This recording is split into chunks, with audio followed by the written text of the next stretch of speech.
Hey everyone, Evan from Evan's Drinking Table here. Today, I just so happen to have watched the latest glitch pilot, Gameoverse. And while I do have very minor writing issues with it, I think it is overall incredible, and I do really enjoy it. So I took some screenshots. I'm gonna break it down frame by frame, sort of. Let's get into it. Oh yeah, and also this is like a plot synopsis, so I'm gonna be spoiling everything. So if you haven't seen the Gameoverse pilot yet and you want to watch it before watching this, feel free. This will contain spoilers, so you've been warned. So we open up with this incredibly... I think there's like a frame before this, but I think this is the first frame in the Gameoverse pilot that really impressed me. There's so much going on here to like establish this world that the character Kit lives in. And it like feels like a living, breathing world with like all this detail, which only makes it even sadder when it gets destroyed near the beginning. Which is like the whole point of the Gameoverse plot. Basically, like there's so much detail here. There's like life. There's like this entire like society of like these glyphs on like the floor. There's so much going on. I love like the chimney smoke. I love like you can clearly see like there's life going on here. Like there's laundry. The trees look really cute. This is the bar that Kid herself is at. That's like an entire restaurant. There's like housing. It's like a really beautiful looking frame with like incredible god ray lighting as well. And it only makes it sadder for it to see it get destroyed near the beginning, because like you'd be curious as to like what's been here. It seems like up until it gets destroyed, a nice little place to live, nice little village. It sounds really nice. And there's like walls too to like keep predators out, I assume. It really adds to the gravitas of when it does get destroyed. It makes you care. And here's a little zoom in. I love the reflection of the table. It clearly goes to show like it's made with like a very reflective metal material. And I love the vines too. Like that adds some real life to it, like as if it's like been around for a while, because like there's vines everywhere. There's like a bunch of leafage and like trees everywhere. Like it's a very greenery like village, and this like roof of this cafe is very greenery too. Like filled to the brim with greenery, and like there's a bunch of vines on it. I love how there's like a clear, and this is a cool angle too, but like it really goes to show like there's thought put into like the materials that the people used to build all this. And then you get these characters who do briefly show up in a flashback later. There's like a terrorizing panic attack that Kit has later in the episode. I love the background. It really goes to show that, again, well, first of all, I love these character designs. I love how like they're shaded. I love the line art on them. I love like I love her pose, like with her limbs. But most importantly of all, I love the background. Like, it's very lively. It looks like a kitchen that you could legitimately work in. Like again, this feels like a living, breathing world, which is what makes it so sad when it gets destroyed. It's very well done. And then like I love the action scene how it like transitions into and out of her eye. I love the squared like lighting. I love like the square shaping of her eyes too. That's really cool. Like, the entire action scene of, like, Kit versus Evil Kit or whatever is really effectively done. Like, that... I think like this screenshot looks pretty good, I guess. But I think it's the next screenshot that downright blew my mind. It looked incredible. Here we go. This screenshot looks so epic. Like, the actual imagery of it is, like, so incredible. With, like, Kit being so small compared to the moon and big minion in the foreground. Man, I love this. This looks incredible. And I love, like, the red like lighting rays, I guess, that come out of her the eyes. This just looks incredible. I love like the straight T posing too. Like it's done in like an intimidating way with the hands as well.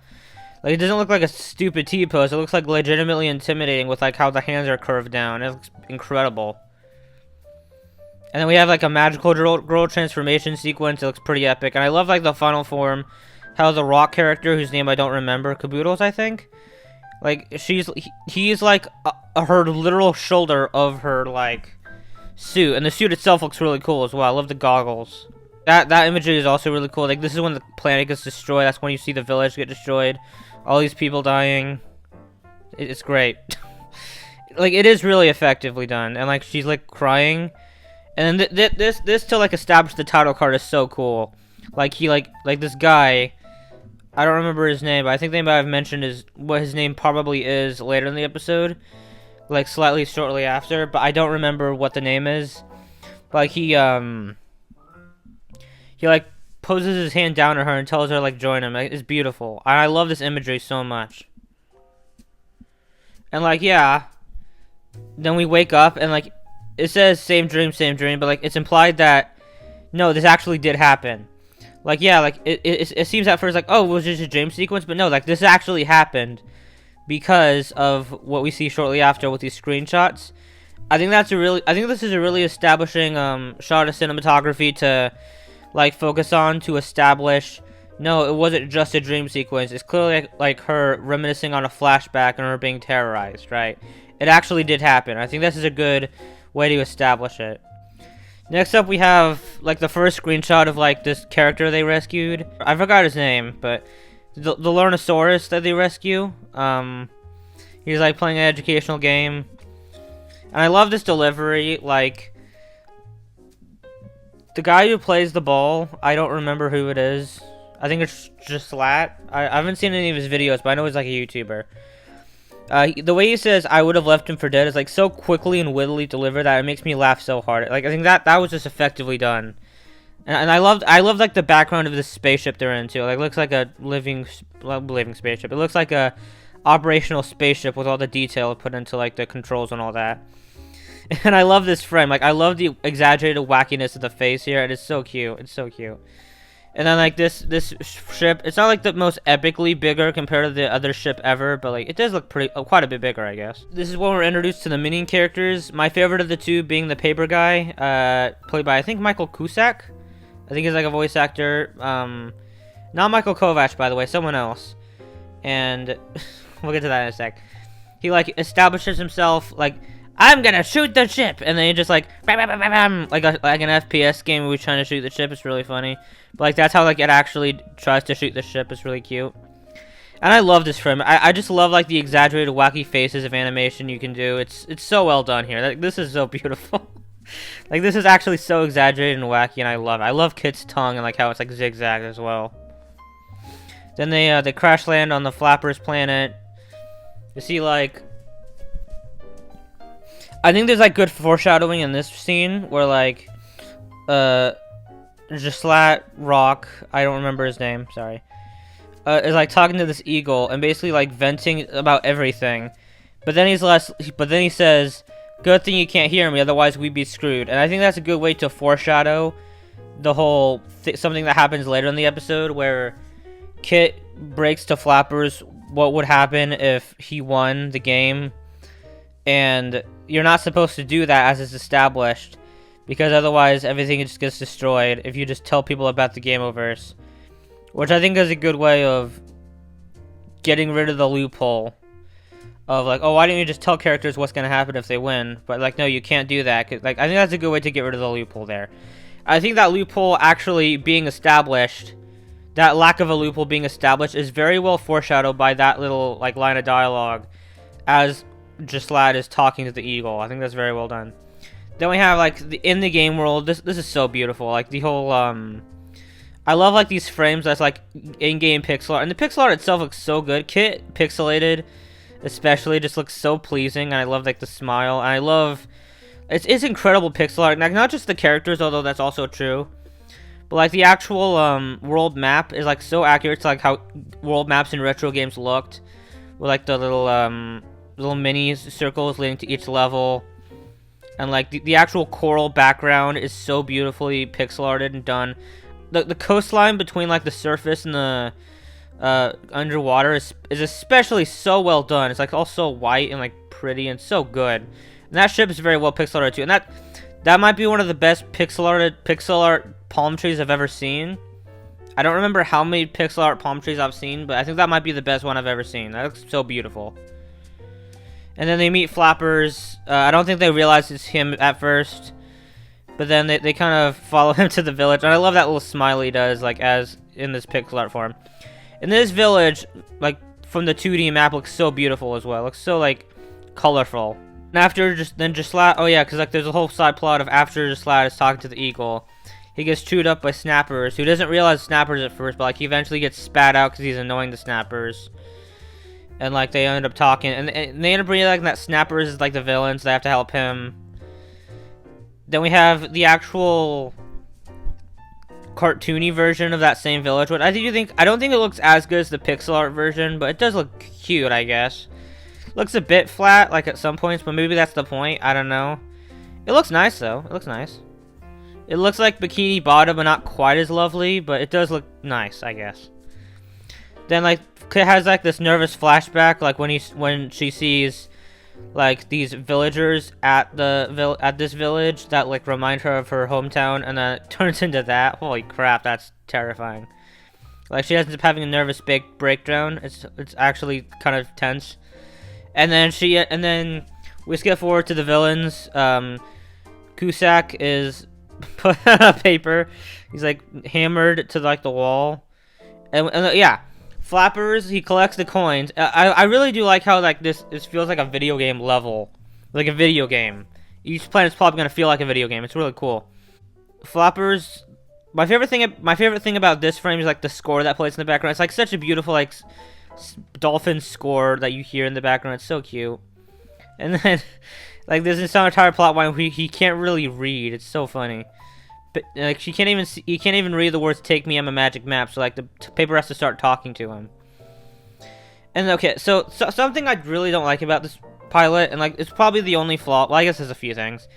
Mainly like the fact that for the most part I think is really funny, but there's some jokes that don't land. Specifically two jokes, this being one of them that I did not like. This one is like weirdly delivered, where like it says, "No, I don't want to play soccer." Like, after they realized it's Flappers. I think it could have been funny if it was delivered better, but the way it was delivered just sounds so off. At least, like, the eye looks nice. Like, the whole... At least, like, the frame looks nice. I don't know. And very shortly after, we get another joke about, like... This was in the trailer, and I was kind of worried about the pilot because of this joke in the trailer. Because it's such an unfunny joke. And unfortunately, it is in the pilot, and I really don't think it works. Like, the way it's delivered... Like, it feels like a Marvel joke, where... Like, Snappers shoots a fireball, sneezes a fireball, and then, like, the dialogue that happens after, like, it actually feels like a Marvel movie in the worst way possible. Where just Lad is like, "You can shoot magic fireballs? You didn't tell me that earlier?" And Snappers like, "I don't see what the big deal is." Like, that kind of shit. Like, it feels like a Marvel joke, and it really does not, it really misses for me. Thankfully, afterwards, though, we get, like the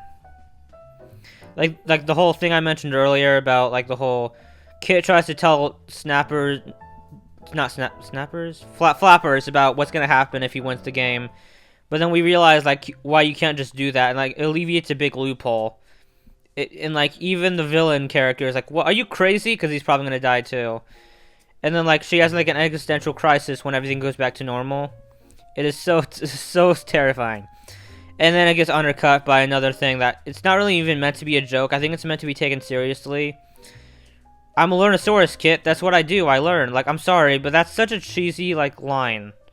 I think it's meant to be taken seriously, too, but, like, it's so... I don't know.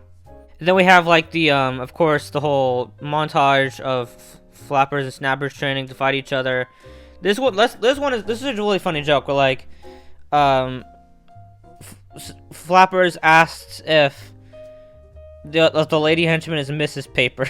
And they immediately say, "No!" Like, that made me laugh a decent amount. That made me chuckle. That was really good. And then, like, there's a whole fight scene. The planet's about to explode. I didn't take any screenshots of, like, the whole montage of trying to get up back to the ship, but that did happen. And then Flapper's, like, existentially terrified to see his own world explode the same way Kit was. Oh, yeah, and then we see, like, the villain of the, so we see Flappers about to try and be recruited by the main villain, but when he refuses, he gets killed. And then we see, like, Kit's hometown's villains are still alive as well. And then we get the end credits, which by themselves are so good. The end credits the actual end credits song is like a version of the Turnosaurus song that we hear earlier in the episode, which I think is really cool. But, like, I love, like, these end credits. It's so, like, cute. I love the outfits that Kit gets, and I love, like, there's so much detail, like, going on here. Oh, I guess the villain is there, too, for some reason. Okay. One of the henchmen, anyway. And then, man, I love this. This is so cute. I love the different outfits, and it's Flappers and Turnosaurus' reaction, and it's the kids changing their outfits in that scene. That's cute. And in terms of my review score, 8 out of 10. Despite having some issues with like the humor, I do think most jokes land very well, and I think it's most of what I want to see in YouTube videos. It is very creative. It's a unique idea. It's artsy. Most of what I love to see in YouTube videos as a medium, I do think is in the Gameoverse pilot. I think it does work very well. I don't think it's perfect, but I do think it's like one of my top 15 favorite YouTube videos we've had so far this year. It is really, really good. I love it. So I would definitely recommend checking it out if you haven't already. So that's kind of going to be about it. Yeah. Bye.